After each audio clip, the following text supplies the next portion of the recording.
ಇಡ್ಲಿ ಆಯಿತು, ಈಗ ಸಿಹಿ ತಿಂಡಿಗಳು ಮತ್ತು ಪನ್ನೀರಿನ ಸರದಿ. ಆಹಾರ ಸುರಕ್ಷತೆ ಗುಣಮಟ್ಟ ಇಲಾಖೆಯವರು ಈಗ ಸಿಹಿ ತಿಂಡಿಗಳು ಮತ್ತು ಪನ್ನೀರ್ ಇದರ ಮೇಲೆ ಕಣ್ಣಿಟ್ಟಿದ್ದಾರೆ.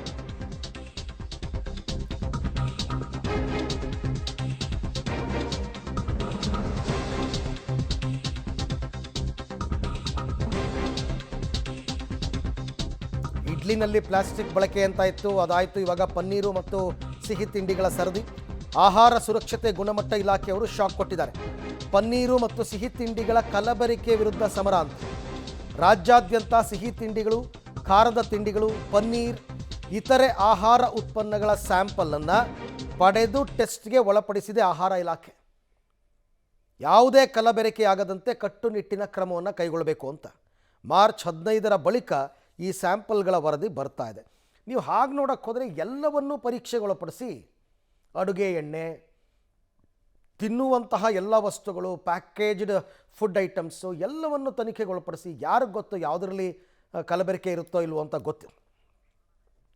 ಈ ಬಗ್ಗೆ ಮತ್ತಷ್ಟು ಮಾಹಿತಿ ನನ್ನ ಕೊಲೀಗ್ ಅರುಣ ಅವರಿಂದ ಪಡ್ಕೊಳ್ಳೋಣ. ಅರುಣ, ಈಗ ಸಿಹಿ ತಿಂಡಿಗಳು, ಖಾರದ ತಿಂಡಿಗಳು ಮತ್ತು ಪನ್ನೀರ್ ಇದರ ಮೇಲೆ ಕಣ್ಣು ಬಿದ್ದದ್ದು ಯಾಕೆ? ಯಾವ ರೀತಿ ಕಲಬೆರಕೆ ಆಗ್ತಾ ಇದೆ ಅಂತ ಅನುಮಾನ? ಎಸ್ ಅರವಿಂದ್, ಈಗಾಗಲೇ ಆಹಾರ ಸುರಕ್ಷತೆ ಹಾಗೂ ಗುಣಮಟ್ಟ ಇಲಾಖೆಯವರು ಅನೇಕ ವಸ್ತುಗಳನ್ನು, ಆಹಾರದಲ್ಲಿರ್ತಕ್ಕಂಥ ಅನೇಕ ಕಲಬೆರಕೆಯಲ್ಲಿರ್ತಕ್ಕಂತಹ ಪದಾರ್ಥಗಳನ್ನು ಕಂಡುಹಿಡಿಯುವಲ್ಲಿ ಸಾಕಷ್ಟು ಒಂದು ಪರೀಕ್ಷೆಗಳನ್ನ ಕೂಡ ಮಾಡಿದ್ದಾರೆ.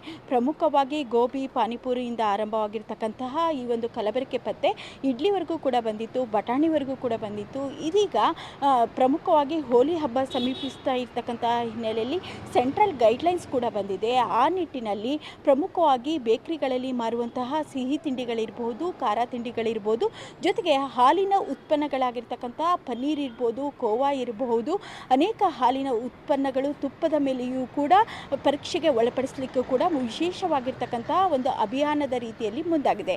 ಪ್ರಮುಖವಾಗಿ ರಾಜ್ಯಾದ್ಯಂತ ಇರ್ತಕ್ಕಂತಹ ಎಲ್ಲ ಜಿಲ್ಲಾ ಕೇಂದ್ರಗಳಲ್ಲಿಯೂ ಕೂಡ ಇದರ ಒಂದು ಸ್ಯಾಂಪಲ್ಗಳನ್ನ ಕಲೆಕ್ಟನ್ನು ಮಾಡಿಬಿಟ್ಟು ನಂತರ ಆಹಾರ ಇಲಾಖೆಯವರು ಕೂಡ ಪರೀಕ್ಷೆಗೆ ಒಳಪಡಿಸ್ತಾರೆ. ನಂತರ ಈ ಒಂದು 15ರ ನಂತರ ಈ ಒಂದು ರಿಪೋರ್ಟ್ ಕೂಡ ಬರುತ್ತೆ.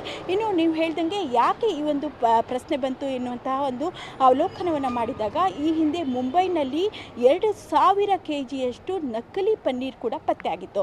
ಪ್ರಮುಖವಾಗಿ ಪನ್ನೀರನ್ನು, ಹಾಲನ್ನು ಒಡೆದ್ಬಿಟ್ಟು ಪನ್ನೀರನ್ನು ಮಾಡಲಾಗುತ್ತೆ. ಆದರೆ ಇಲ್ಲಿ ಹಾಲಿನ ಪುಡಿ, ನಿಂಬೆ ರಸ ಹಾಗೂ ಆ್ಯಸಿಡನ್ನು ಬಳಸಿಬಿಟ್ಟು ನಕಲಿ ಆಗಿರ್ತಕ್ಕಂತಹ ಪನ್ನೀರನ್ನು ಬಳಸಲಾಗ್ತಾ ಇತ್ತು. ಇದನ್ನು ಕಂಡುಹಿಡಿದಂತಹ ಆಹಾರ ಇಲಾಖೆಯವರು ಸೆಂಟ್ರಲ್ ಗೈಡ್ಲೈನ್ಸ್ನ ಪ್ರಕಾರ ಎಲ್ಲ ರಾಜ್ಯಗಳಿಗೂ ಕೂಡ ಸೂಚನೆಯನ್ನು ಕೊಟ್ಟಿದ್ದರು. ಈ ನಿಟ್ಟಿನಲ್ಲಿ ಹೋಲಿ ಹಬ್ಬ ಸಮೀಪಿಸತಕ್ಕಂಥ ಹಿನ್ನೆಲೆಯಲ್ಲಿ ಅನೇಕ ಜನ ಕೂಡ ಈ ಒಂದು ಸಿಹಿ ತಿಂಡಿಗಳಿರ್ಬೋದು, ಖಾರ ತಿಂಡಿಗಳಿರ್ಬೋದು, ಹಾಲಿನ ಉತ್ಪನ್ನಗಳನ್ನ ಖರೀದಿಸ್ತಾರೆ.